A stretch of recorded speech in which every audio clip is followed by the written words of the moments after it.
Hello and welcome to Straight Talk. I'm Ayşe Süberker. A sea of peace. That's how Turkey's President Recep Tayyip Erdogan described his goals for the Black Sea as he stood shoulder to shoulder with his Ukrainian counterpart Volodymyr Zelenskyy. President Erdogan also called for tensions between Russia and Ukraine to be resolved diplomatically and peacefully, adding he was ready to offer support to Kiev. The meeting in Ankara came amid renewed tensions in Crimea and eastern Ukraine at levels not seen since fighting first erupted back in 2014. Moscow and Kiev have been in a 7-year standoff over Russia's annexation of Crimea and its continued support for separatists in Ukraine's Donbass region. The two leaders were clear where they stood when it came to those disputes, that Turkey strongly supports Ukraine's sovereignty and territorial integrity. Those calls were also echoed by U.S. President Joe Biden, who warned Russia over its recent military buildup along Ukraine's border. Russia, which is conducting military drills in the area, also warned the U.S. to stay away from its Black Sea coast. So will tensions spiral out of control, or is a diplomatic solution possible? And to break down where these renewed tensions could head, joining me from Yalova, Turkey, is Mehmet Ali Ugur. He is an assistant professor at Yalova University. And from Belfast, Alexander Titov. He is a lecturer at Queen's University, Belfast. Gentlemen, welcome to Straight Talk. It's good to have you on the program. Mehmet, why have tensions flared recently in the region, and what's the reason behind this military movement? Well, Donbass region is a very highly industrialized region of Ukraine. And we know that from 2014, after the annexation of Crimea, Russia showed interest in the region, especially helping those separatist elements in the area, and also help them to rise against Russia. And seemingly it's an internal issue, of course, but we know that there is informal Russian involvement, and also we see widespread evidence showing that this separatist movement is encouraged and supported Russia in the recent days again. So, Alexander, what's your take on the Russian military buildup? Since it took place in a government-controlled region, not like the breakaway regions in Donetsk and Luhansk, where local proxies are dependent on Russian support. And do you believe that Russia is preparing to invade Ukraine? No, I don't think they are preparing to invade Ukraine. I think what they're trying to do is to send a message to various actors, both inside the Ukraine, to the Ukrainian President Zelenskyy and people around him, that any flare-up of hostilities around the rebel-controlled areas will be met by a very aggressive response from Russia as well, but also send message to the Ukrainian allies or backers in around Europe, United States, that Russia is serious about it, and that highlight again that the Donbass conflict is the most unfrozen conflict in the whole of the post-Soviet space. It has tendency to flare up, and I think there is kind of insistence on Russian understanding that both the United States and Europe don't really want to have another war in Europe, and therefore, if they don't want to avoid this, then they have to, talk to Russia. So the U.S. has canceled warships deployment to the Black Sea, Mehmet. Has Russia's warning to the U.S. to stay away from Crimea paid off? How? Why? Well, we can say yes. I mean, we have another example. If we just travel a little bit into history, some 10 to 12 years ago, similar things happened in another coast of Black Sea in Georgia. Yes. So when United States backed the process, political process of in Georgia, the message came very strong, of course, from the north, and the Russians entered, as we remember, to the South Ossetia to help those elements as well. So what I can say is this. I mean, I think the Biden administration is determined not to make the similar mistake in Donbass area. That's why I can say that, yes, it was a very clear and very powerful message from Russian side. And I think it's also a good sign, a constructive sign, I should rather say, that the United States or other external forces should not get engaged that much in the Black Sea. After all, it's a very closed basin, so it is a better idea to stay away from the region, particularly when it comes to bringing to nuclear powers against each other. Yes. I think it's going to be a dangerous scenario. So, Alexander, is the Black Sea poised to become a new international flashpoint? And where, in your opinion, where does this leave Turkey? Yeah, that's a good question. I think it's already become a flashpoint because, as already mentioned, since the breakup of the Soviet Union, you have these various conflicts flaring up around the Black Sea shore. Georgia and Ossetia, of course, didn't start in 2008. There was a civil wars, breakaway wars in early 1990s, unresolved. The 2008 was kind of developing on that. You have conflict in Moldova, again, pro-Russian forces breaking away from the Ukraine. And now you have Crimea and yes. Donbass in Ukraine. So it's already a flashpoint. The reason is that how do you want to calm it down, or you want to expand it to be even greater? So I think Americans sending ships is a symbolic gesture, would have been if they did go in, but I don't think they would have tried to interfere in the conflict, because Russia still controls militarily the Black Sea around around itself. So and again, avoiding conflict is the key here.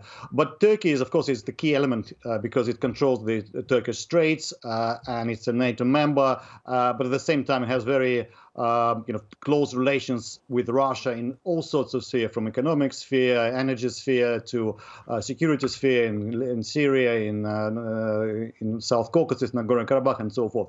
So, the role of Turkey is key here to kind of keeping the Black Sea away from escalating with external factors. So at a time when President Erdogan urged all sides to show some restraint, Mehmet, Russian Foreign Minister Lavrov warned Turkey to stop supplying weapons to Kiev. What kind of ramifications this could have on Ankara-Moscow ties? Well, if we just, again, pay attention to the recent the developments around this geography around Turkey, Turkey and Russia came face to face. Not always on the opposite sides, but sometimes they... Usually they are. They are usually on the opposite sides. Well, sometimes they were able to coordinate, I should rather say. But we know what happened, especially in the Transcaucasia between Azerbaijan and Armenia conflict. Turkish UAVs, armed UAVs, were very decisive for the outcome of the conflict. That's why Russia knows what kind of changes can happen if there is a strategic relationship between Turkey and Ukraine.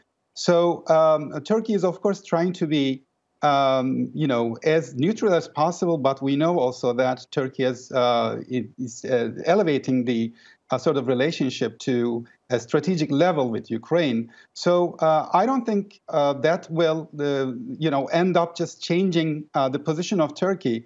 And as President Erdogan rightfully said, Turkey always is ready to, help the sides to find an amicable, peaceful solution for any kind of conflict they are currently experiencing. So, Alexander, how do you think it'll manage to strike a balance between Ukraine and Russia? Because we know that Turkey needs to acquire jet engines from Ukraine, which are very needed for its indigenous attack helicopters.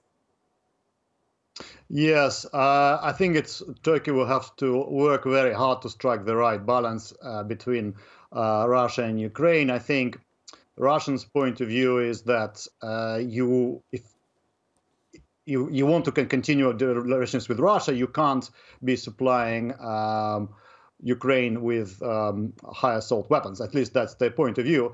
And there are issues, in the past, not very recent past, when the Turkish shot down the Russian plane in Syria. You have a huge fallout in terms of economic embargoes and so forth, which they eventually lifted. But that sort of things, you can see that relations would deteriorate if Turkey moved too close to Ukraine as well. Yes. And at the same time, yes, I mean, there are kind of issues of Turkey in terms of relations with Ukraine. It doesn't want to, be completely dependent on Russia in that respect. So we're very, very hard bargain. And I think particularly will be difficult if there is another flare up in the conflict and Turkish weapons are involved. That could lead to kind of quite a little tension between Moscow and Ankara. So, Mehmet, is the American leadership back on track, and how likely it is for major European countries to align themselves with Washington at the cost of their lucrative relations? Maybe we can also talk about the Nord Stream 2 pipeline. Yes, exactly. The right point you made already. So I was going to mention about that as well. You know, Turkey was always on the side with NATO, understandably, when NATO was expanding eastward, including former Warsaw Pact countries, to as east as the Baltic countries and our northern neighbors, Romania and Bulgaria. So that's one point. But when we come to the western portion of European members of NATO, I don't see that kind of a support, and I don't expect that amount of support when it comes to the possible membership of Ukraine. As you pointed out, I mean, Germany is just behaving sort of independently when it comes to its own national interests, because as we remember, when the crisis first flared up between Russia and Ukraine before, the result was, the problem, energy shortages in almost across anywhere in Europe. So that's why it is a priority of Germany to, have these positive links, especially on the energy sector with Russians. So that's why I don't think Germany at first place, and probably France as well, probably they won't just support NATO engagement with Ukraine to that end. So, Alexander, how likely it is for sides to restore dialogue at the basis of Minsk agreement, which hasn't been fully implemented by neither side? Yeah, that's a good question as well. I would just add that to the previous point, though, that, of course, Turkey is the second largest buyer of Russian gas, too, and it has two pipelines under the sea, the Blue Stream and the Turkish Stream. So it's kind of in the same position to Germany in that respect. But so far as Minsk is concerned, I think the Minsk basically is dead so far as there's prospects of finding a political solution there is concerned, because it's simply, I think it's important to remember about Minsk is that it was signed during kind of collapse of the Ukrainian army in 2014 and then again 2015. It was a way to stop fighting, right, and stop Ukraine from complete defeat. So they signed up to this deal, which they don't really want to implement, which essentially the deal is to give a wide autonomy to Russian dominated regions in eastern Ukraine, which would basically give Russia entry into Ukrainian politics. Ukrainian leadership is not going to do it. And Russia is not going to give up its hard-won games for anything else. So I don't think Minsk is going to go anywhere. All right, gentlemen, we'll have to leave it here. Thank you very much for joining us on Straight Talk. New faces, but old friends. Libya's interim prime minister has made his first visit to Turkey since taking office last month. Everything was covered, from Turkey's continued support for Libya's reconstruction to trade deals in energy and defense. But what stood out clearly was the continued support from both sides for a maritime demarcation deal in Eastern Mediterranean that was struck back in 2019. Continuing with past policies, President Erdogan said Turkey would support Libya's new leaders, just like the previous Tripoli-based government of national accord.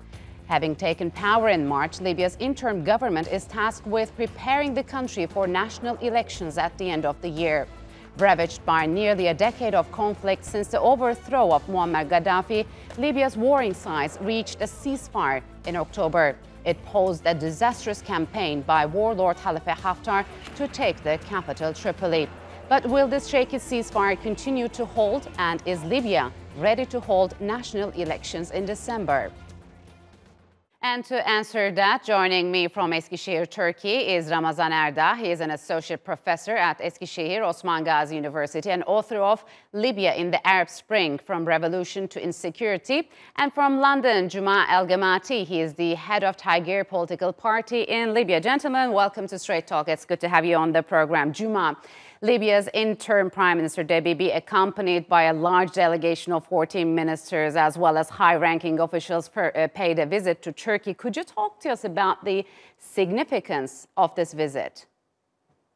Oh, this visit is highly significant. It's a clear message that the relationship between Turkey and Libya is solid. It's a strategic relationship. It's a multi-dimensional relationship. It's a political, economic, and security relationship, and it's here to stay. And this relationship is becoming a strategic long-term one, hopefully. In fact, the meeting was held under the Libya-Turkey Strategic Relationship Council, and the high-level delegation is a reflection of that. Obviously, it has been confirmed by the Libyan side, by the Prime Minister, that all the agreements that have been signed with Turkey in late 2019, the maritime agreement, the security agreement, are solid, are here to stay, and nobody can touch them, and they are not up for revision or change whatsoever. So it's a very important message, and it came after the Libyan Prime Minister visited other countries in the region, such as Kuwait, the United Arab Emirates, and Egypt before that. And as if he's saying that, here I am in Turkey saying to everybody that our relationship with Turkey is very special, and it's very strategic, and it's solid, and it's to stay for a long, long time, hopefully. So you mentioned, although the sides confirmed the maritime deal would remain intact, Ramazan, how could one be sure whether they'll be maintained when a new administration takes over after December elections? Sure. The new government of national unity, has declared that they will stay in the bilateral agreements between Turkey and Libya. So following the upcoming elections on December this year, if the elections holds democratically and the new elected governments will keep in these agreements, so I think the maritime deal will stay after the elections, because both sides, Libya and Turkey, have gained respective maritime zone in Mediterranean Sea. So this agreement also prevented the attempts to exclude both Turkey and Northern Cyprus, Turkish Cyprus. So, for instance, for the bilateral relations and mutual gains, I think these agreements will stay in after the elections. So, Juma, could this close cooperation and relationship between Turkey and Libya play a facilitating role in bringing in all sides to the table? For example, could an Eastern Mediterranean forum, including Turkey, be held soon? Well, the fact that Turkey helped the government of national accord to defend Tripoli and defeat the attacking Haftar forces created a stability, an equilibrium, and a balance of power, and it meant that the attacking forces of Haftar and the countries behind him have failed to actually impose their own kind of political system in Libya. This means that countries like Egypt, who was fully behind Haftar, is now going through a revision of its strategy in Libya, is opening channels with Turkey. We have heard yesterday from the Turkish foreign minister that there will be contacts, official contacts with Libya, with Egypt. Sorry, so we're already seeing these kind of change in dynamics in the whole region. So if Egypt becomes closer to Turkey and they cooperate together for the stability of Libya, that will definitely help bring about what you have just mentioned in terms of Eastern Mediterranean forum or cooperation and understanding. Yes, Turkish Foreign Minister Çavuşoğlu said a diplomatic delegation will be traveling to Egypt in the first week of May, Ramazan, and it sounds kind of ironic, or rather diplomatic, but Greek Prime Minister Mitsotakis, he recently visited Libya, where he met a former Libyan ambassador who he expelled as a reaction to Turkey-Libya maritime deals. So is the political outlook changing, and are we likely to see a real thaw in relationships soon? Sure. Libyan politics is is still in transition period, I think. So the new attempts, both countries, regional countries, to reconcile the relations with Libya will positively affect the Libyan future, I think.